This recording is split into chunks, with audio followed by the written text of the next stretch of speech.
must. All right, welcome back to KRSM Radio. You are listening to Sisters of the System.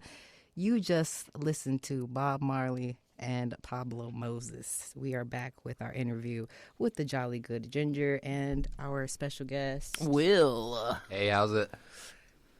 Hey, how's it? How's it? Hey, Will. Well, guys, as you guys are joining us back, before we left off, we were talking about the stuff we wish would melt here. And I ain't talking about that slippery stuff outside. Right. But nonetheless, why don't we jump right back into the episode where we're going to discuss these trending, tragic topics. Jolly, my first question for you. What motivated you as a veteran to travel from Washington, D.C. to our city, Minneapolis, to protest federal actions here?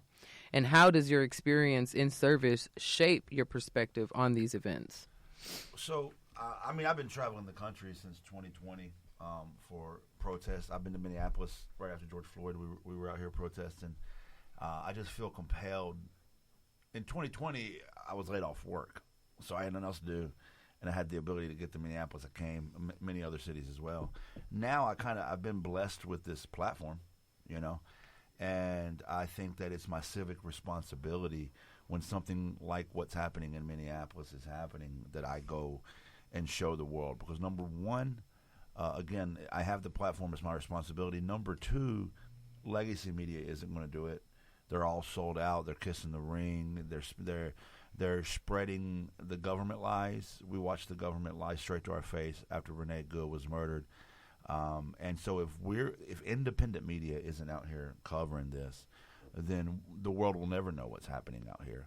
And then number three, I travel because I don't know how to explain it, but if I'm at home, I feel like I'm letting, the world down. I got to go. I chased ICE out in Chicago, D.C. We try to travel wherever they are. Will was with me out in D.C. He was just out, L.A., right? L.A., New Orleans, North Carolina, all over. Yeah, you went to New Orleans too. So, we try to get around. We try to go wherever, not only where ICE is, but where the world needs to see what's happening. And as far as my time in the Army goes, I guess it made me accustomed to traveling a lot and not being afraid to go to a place I've never been before and just get boots on the ground and go.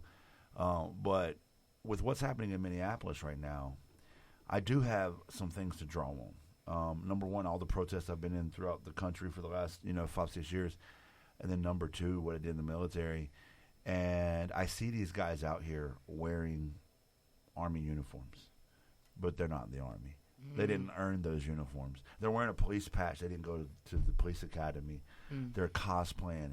I call them cosplatriots. And, I see them out here wearing their helmets and everything.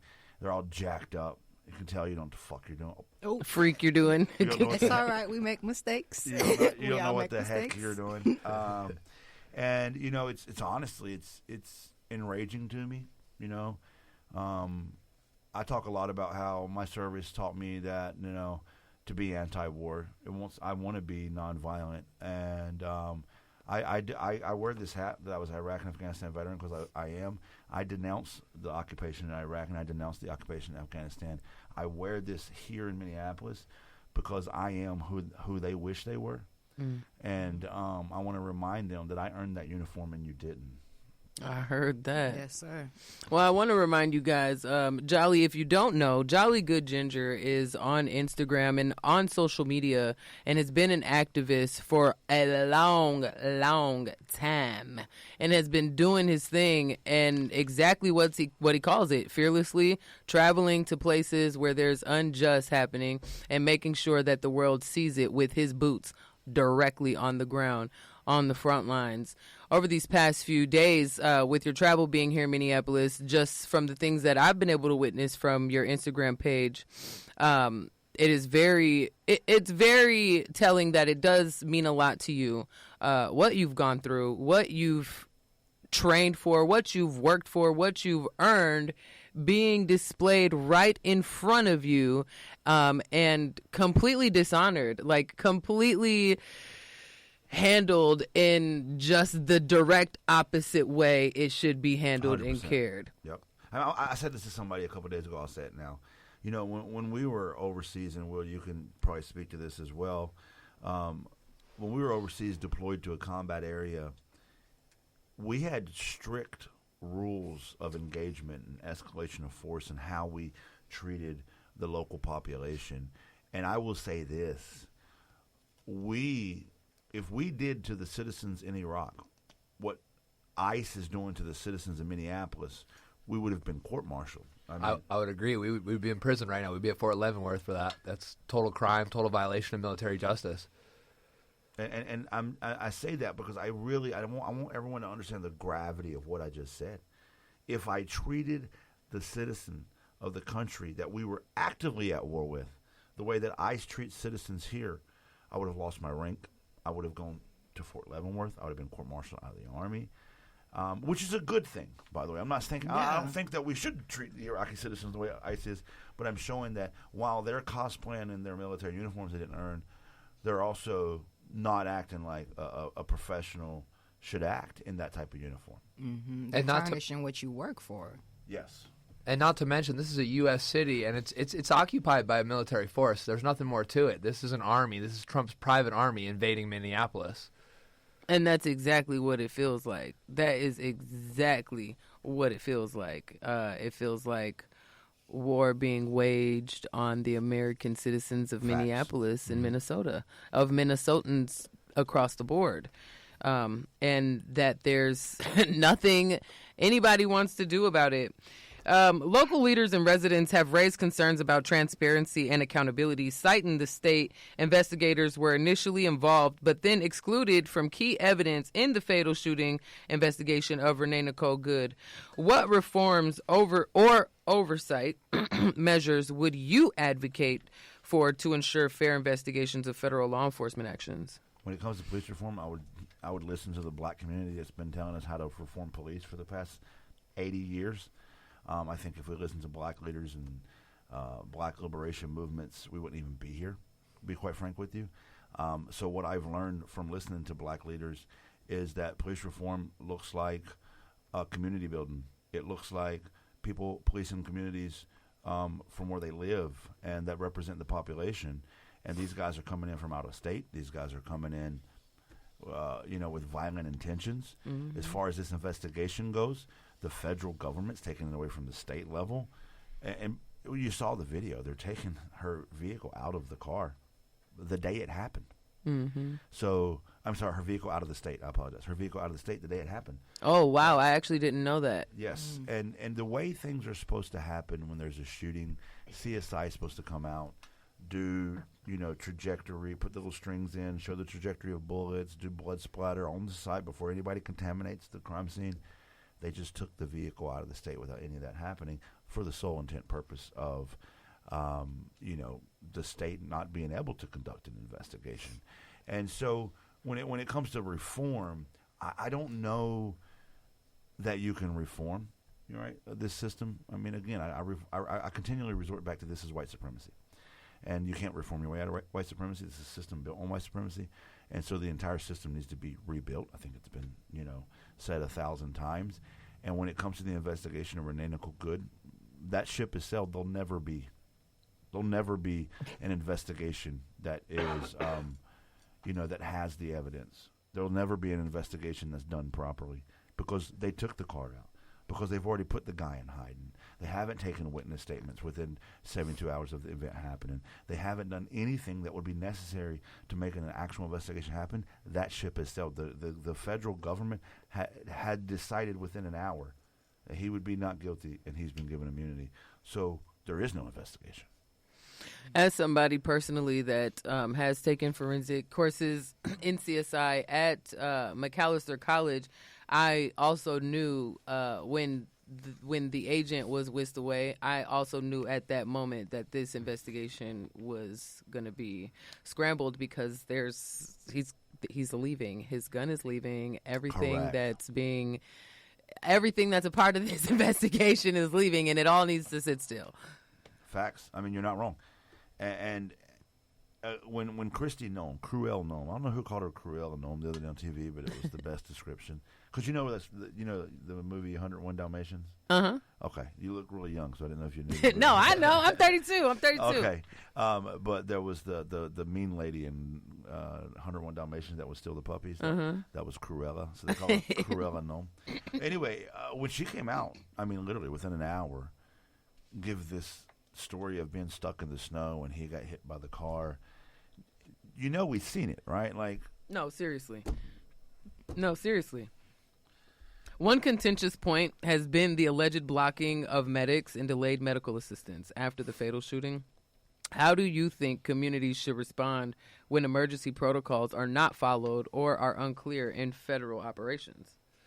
Well, personally, we had a medic out there today. We had a member of our organization, or a former Army medic, out there to take care of medical, care at Whipple today because they were just attacking peaceful protesters. So the community really needs to find, medical care and support it themselves. They need to bring it themselves because the people, the state's not going to bring it. The feds aren't going to bring it. We need to take care of each other just like we do in a community at a daily basis.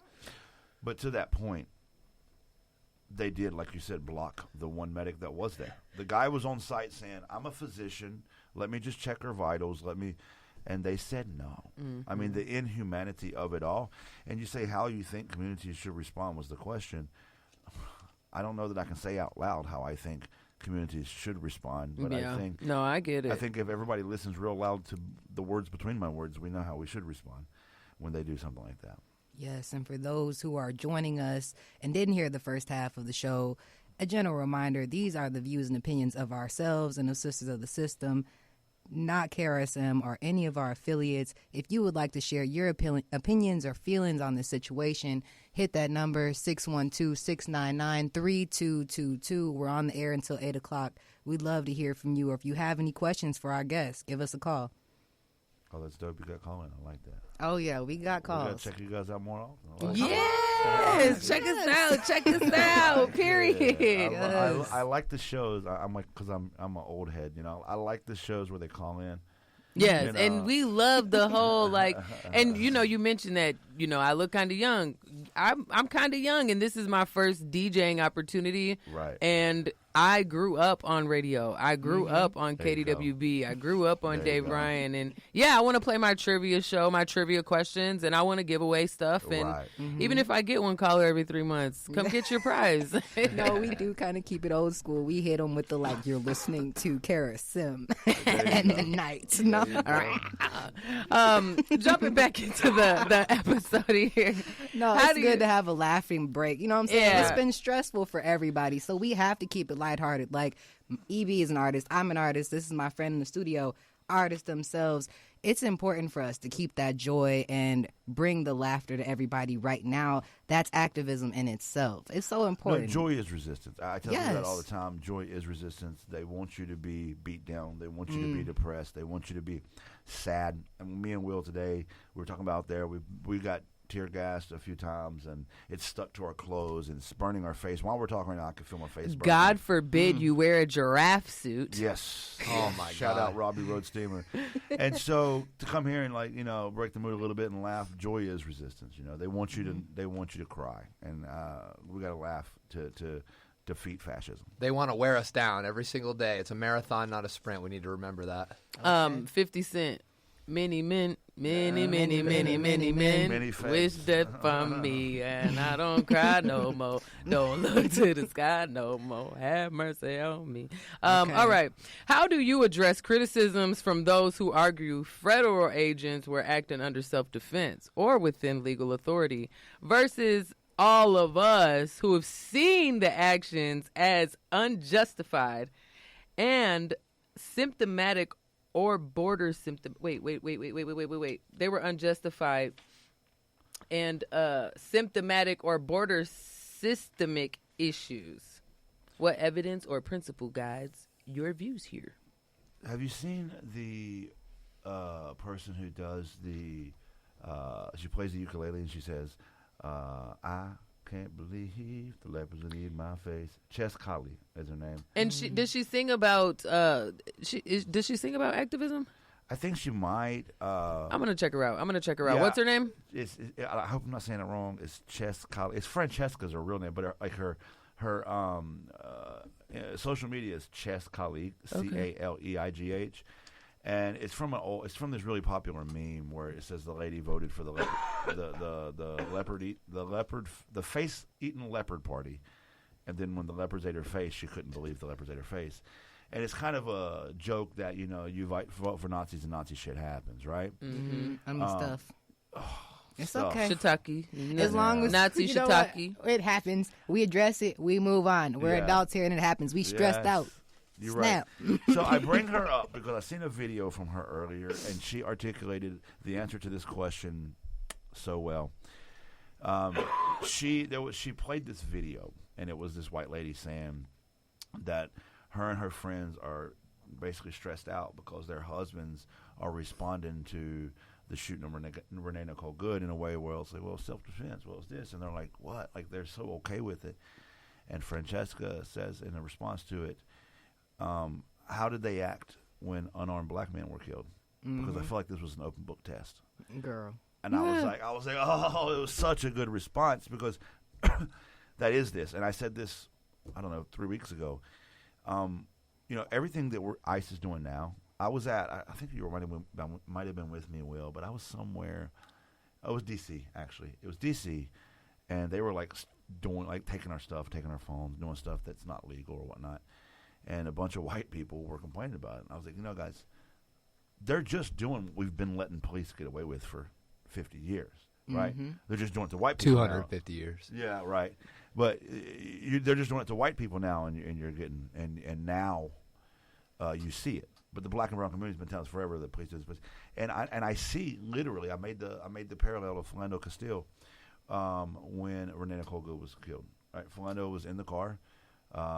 He was following the instructions of the officer. He was not a threat, and then the officer got scared and shot him. And they were telling Renee, move your car. So she went to move her car, right? Now, the other guy was jerking her car door. I know, there was multiple commands being given. Uh-huh. Yeah, so what can you do in that moment? Exactly. Anybody in anxiety, people with anxiety or when they're afraid, it's going to be fight, flight, flee, at that point, or, freeze. Fight or flight. Or even fawn. But in that moment, she probably was thinking it's best for me to flee, right? She's not especially when one guy is saying leave, like she was following. Yeah, and she was in the process of leaving. She was backing up to get out of the way. The officer. There was a car coming. She was being kind enough to wave them through. She was trying to wave that truck through, and then those two officers bounced down. As we're coming up on the last few minutes of our episode, Will and Jolly, as veterans and activists, what message do you want people across the country to take away from the protests in Minneapolis, both about these specific incidents and about the role of citizen activism in holding government accountable?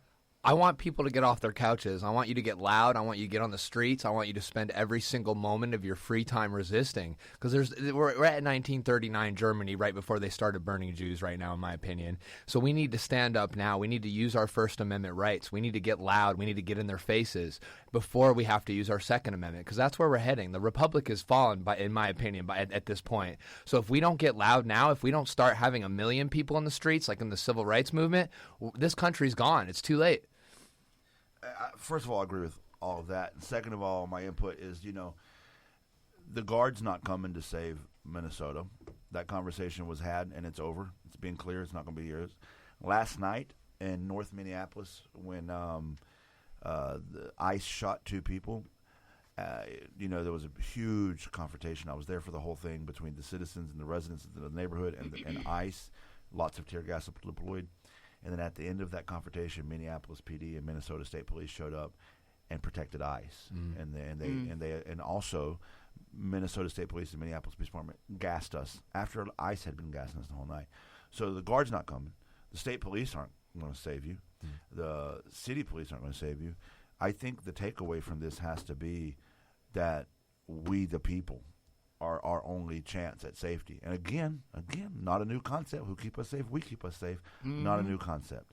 And so I think that people, And I think in this case, primarily white people need to learn that we are the only hope we have of keeping us safe. If we, the people, don't rise up, listen, we've never been able to trust cops. The cops turning on us last night wasn't a surprise, but I was happy that I got it on camera so I could show people, see, cops ain't going to save us. Tim Walz made it clear he's not deploying the Guard.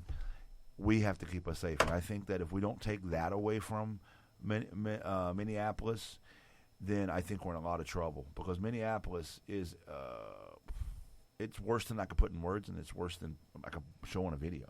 But what I want to say is that Minneapolis has given me hope. The resistance here, the whole community's out in the streets, and they're not just getting, shot at pepper balls and tear gas together. We had a guy at Whipple the other day cooking bacon and eggs and bringing it to the people. Today we have people bringing pizza, water, coats, jackets. The community's coming together. And then we went to, what was the name of the pizza place afterwards? Oh, Rectangle. Rectangle Pizza, where they're, organizing for the community. They're raising money Shout for out. Latino communities. The people in Minneapolis are giving me hope.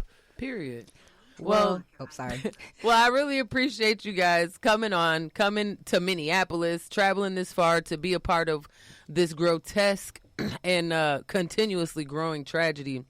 We're hoping and we're praying for better days. It was a pleasure to have you guys on air with us tonight. It was truly a pleasure being here. I appreciate you guys having me. I hope more people come and check out your show. And, before I go, I feel obligated to give a shout-out to the people in Minneapolis. A lot of people say, hey, Jolly, thanks for being here, thanks for being here. I'm just another pissed-off American, and there's a lot of pissed-off Americans in the street with me every single day, standing up against ICE. Drive down Linden and Lake right now, and you're going to see citizens on every corner with whistles, they're ready to call ICE out. They're watching for ICE. They're protecting their immigrant community. They're protecting the immigrant businesses. And, yeah, shout-out to everybody in Minneapolis who's standing up against this travesty. Well, unfortunately, guys, that's the time we have. We didn't get to our safety tips this week, so make sure you're tuning in next week for our MLK episode and more discussions on what's happening in Minneapolis. This your girl, E.B. Marie. And this is DJ Ricky Furiosa. You heard it here. ICE presence is heavy in Minneapolis, and the roads are going to be slick. We'll have Arctic temperatures this weekend, so stay safe and stay sane. We love you guys. Jolly Good Ginger, where can they find you online? I am on all social media platforms, jolly_good_ginger. All right. DJ Ricky Furiosa. E.B. Marie. Jolly Good Ginger. The Woke Farmer. The Woke Farmer, a.k.a. Will. Y'all have a good night. Thank you. All power to the people. Shafi, I'm Lele K. And this has been another episode of Sisters of the System. Good night. Chill. Good night.